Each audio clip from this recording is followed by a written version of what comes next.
It has now been 10 years since My Baby's Daddy came out, which is a movie I remember seeing in theaters and thought it was a funny film, but then as I grew older, I realized that it was panned by critics, to which I didn't quite understand, so let's review. So the plot of this movie centers around three friends that have known each other for a long time, and the three of them managed to have babies on the exact same day. So the three of them are trying to navigate being a father, boyfriend, while also trying to achieve their own goals. Now, like I just said, I saw this movie in theaters back in the day and I thought it was funny. I remember renting it from Blockbuster and I used to watch it every day. But then I saw it was panned by critics and I even saw the Rotten Tomatoes score and I'm like, what?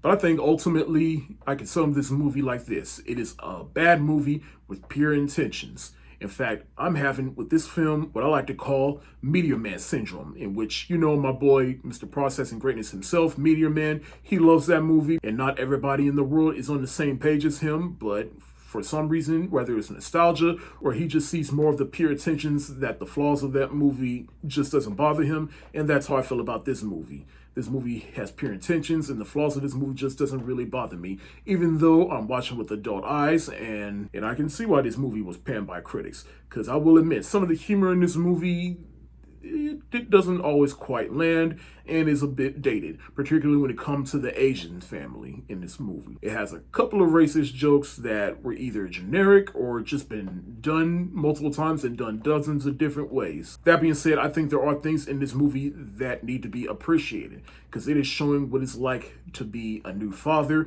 and what it takes to be a father. And it's showing just these three men becoming men by becoming fathers and being more responsible adults. Like you have Eddie Griffin in this movie. He plays the nerdy one, which I will say is a bit different from him. He wants to be a good father, but he's with a hood rat played by Paula J. White, who for some reason, and I can't be the only one that notices, always plays a hoe in almost every movie she's in, unless she's voicing Trudy Proud in the Proud Family. And then when he gets a makeover for this girl that he's really into, it felt like he was actually Eddie Griffin in that moment.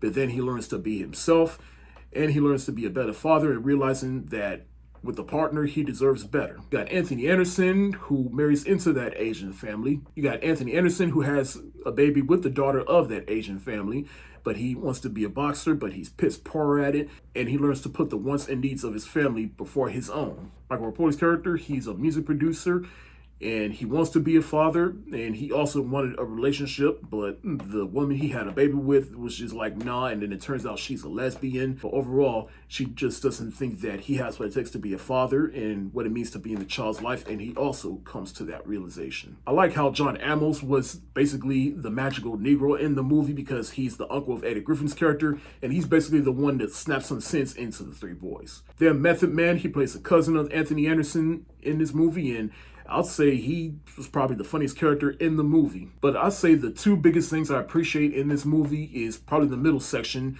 when the two of them, they have a party and they put the three babies in a room where nobody will disturb them, but they get out. And so it basically took the three men almost losing them to finally step up and be good fathers. And then by the end of the movie, I just like that whole ending with the montage of where their lives have been since they've become fathers and how they learn to be better fathers. And then you got On My Block by Scarface playing in the background, and it just felt like the movie just finally become full circle. The men, they had parties both in the beginning and the middle of the movie, and then by the end of the movie, they have a party for their kids. In the end, look, I do recognize that this movie is not perfect. In fact, there are things in this movie that were not good.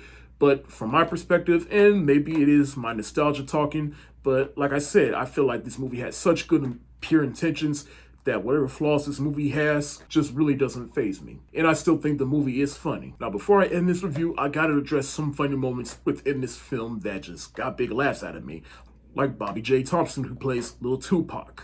Method Man robbing a baby store, but he's not robbing for money, he's trying to rob for baby stuff. The brother Styles, Eddie Griffin's character, getting the idea of rocking the babies to sleep by putting them in the car and putting it in hydraulics.